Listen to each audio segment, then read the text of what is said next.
In this video, I want to talk about Ichabod's dreams about his mother and his father and how they connect to Ichabod's love interest, Katrina Van Tassel. To understand Ichabod's desire for Katrina because she reminds him of his mother, you should be familiar with the ancient Greek playwright Sophocles and his story Oedipus Rex. And you should have a basic knowledge of Sigmund Freud's theory, the Oedipus complex. Freud, having counseled endless male clients, began to notice a similarity. Many of the male clients had issues with their parents, specifically genuine love for their mother, but rivalry and hatred for their father. They wished their fathers were out of the picture, even dead, so they could have their mothers for themselves. Not necessarily intimately, but possess their mothers in a way that allows them to become the new leader of the family. Freud noticed that Sophocles' story expressed this idea thousands of years prior. He used it to solve many instances that he called the Oedipus complex. We see a version of this undying love for the mother and hatred of the father in Sleepy Hollow. And by the end, we see Ichabod Crane somewhat achieve this desire to create a family by winning Katrina and adopting an orphan boy.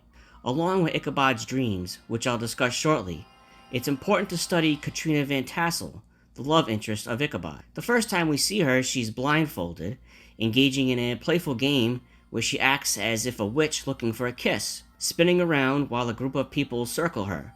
Of course, Katrina chooses Ichabod and plants a kiss on him. This foreshadows what he dreams later on. Witch, who's got a kiss for the Pickettty witch? Then have a kiss on account. I'm looking for Baltus Van Tassel. I'm his daughter, Katrina Van Tassel. When we see his mother, she's engaged in the same game as Katrina. She's blindfolded as well. And when young Ichabod approaches his mother, she greets him with a kiss. Just like Katrina, he gives her a bouquet of flowers which she burns in a fireplace and then immediately begins to draw shapes in the ashes, likely some type of black magic designs. It switches to nighttime, where Ichabod is in bed, scared of the storm outside. His mother tries to cheer him up by using a magic trick. Ichabod meets with Katrina as she reads by a fireplace. She gives him a book about spells that was given to her by her mother, so practicing magic is in Katrina's family too. It was your mother's. Keep it close to your heart. It is sure protection against harm. When Katrina takes Ichabod to see her old house, she kneels by the fireplace, blue flowers in one hand, just like Ichabod's mother, and a thin branch in her other hand. She begins drawing in the ash, just as his mother had in the dream. They see a cardinal on a branch, and she mentions that she would like one of her own. He promptly whips out his mother's cardinal magic trick. This is where Ichabod starts to fall in love with Katrina. It wasn't by accident. It was the multiple similarities Katrina has with his mother, especially the cardinal comment.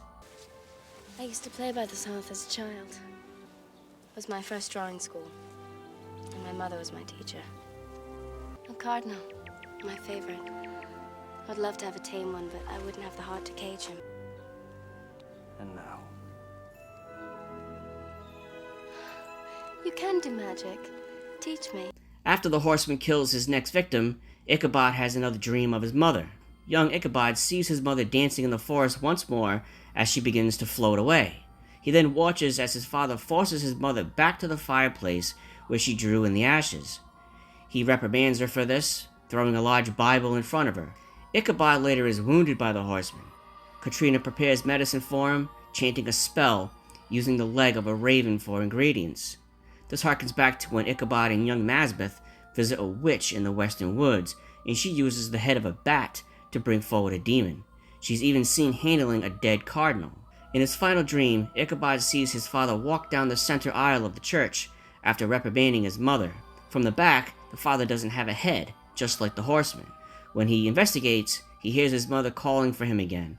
An Iron Maiden opens, and his dead mother falls out. Ichabod awakes in the arms of Katrina. He tells her of his trauma, of his mother, and how his father was a murderous religious zealot. He goes on to mention that Katrina may have a bit of witch in her, which is clearly obvious. My mother was an innocent, a child of nature, murdered by my father. But perhaps there's a bit of a witch in you, Katrina. Why do you say that? Because you've bewitched me. Ichabod finds a chalk spell under his bed and mistakenly thinks Katrina has cast a spell on him for insisting that her father might be behind the Headless Horseman scheme. When the Horseman attacks the church, Katrina again draws the same thing. It isn't until later on that Ichabod realizes the drawing was a spell for protection. After feeling defeated, Ichabod throws away his detective book filled with drawings of pictures and scribblings he made of Katrina's love. But he keeps her book of spells.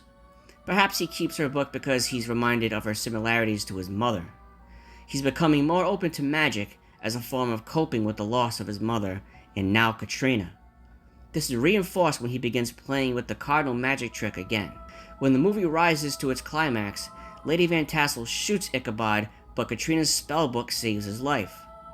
Ichabod gives the horseman his head back. The horseman doesn't die, meaning he wasn't ever seen as a villain because he was just being used. Ichabod's father, and by extension Christianity, was the true villain, because he murdered his mother in the name of religion. He was the reason for Ichabod's trauma. So how does this imply Freud's Oedipus complex? Well, Ichabod rids the horseman of the situation, allowing the horseman to have his own free will again. And in doing so, the terrible memory of Ichabod's father is gone too. The horseman and his father had paralleled one another. The horseman, represented by Ichabod's father, has now become non-threatening and thus solved. Ichabod is now free to beget his own family without the dread of his murderous father reminding him of his controlling ways. The absence of Ichabod's father and the peace of mind that comes with it allows for Ichabod to give himself fully to Katrina now, who is basically just another form of Ichabod's mother, demonstrating Freud's Oedipus complex.